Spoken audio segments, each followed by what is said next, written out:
Okay, moving on to the next one, we're going to have a look at Google Sheets. So Google Sheets is our spreadsheet tool. So if we open a sheet, again at the top, we can name it.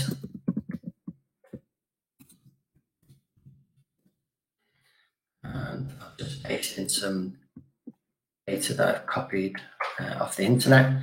So what you can see then is that we're just filling in our spreadsheet. What I'm able to do is at the top, or again, we've still got our same options.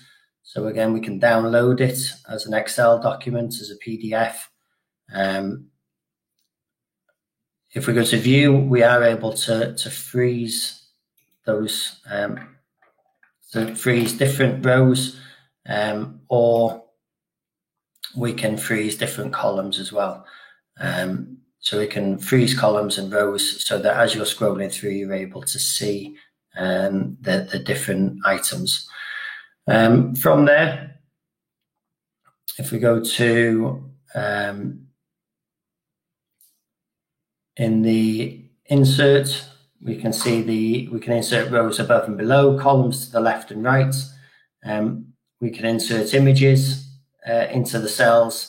We can insert a chart. We've also got the functions. So the functions that are generally used, the sum of different columns or the average. And so you can select your the cell, insert a function, those cells that you want added.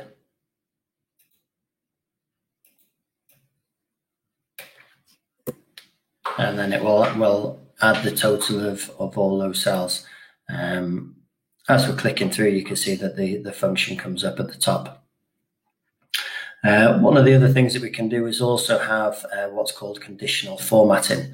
So if I select a column or a row and look at my format, in the conditional formatting, I can change from a single color or to a color scale. And I can change the format rules. So if the text starts with a C, then what I would like it to do is to become red. Okay, so then it will allow me to see all of those that fulfill that condition. If I want to, I can have it set so that the conditional formatting, where it is greater than 50. So if we were conducting a test and I had all the results going through, all those pupils that scored more than 50 would all appear there with those. The other thing down at the bottom of the right-hand side with all our Google tools is this explore function.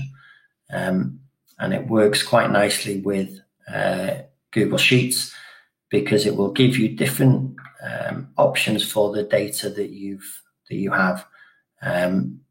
So you can see there that it's taken the regions and the average of the units, and it's automatically decided on that is something that may be useful to me. So I can create a document from that. Okay. The other thing would be, if I wanted to, I can select my my different columns, and if I want to insert a graph, I can insert a chart, and then I can edit the chart and the information that it comes up with on the right-hand side.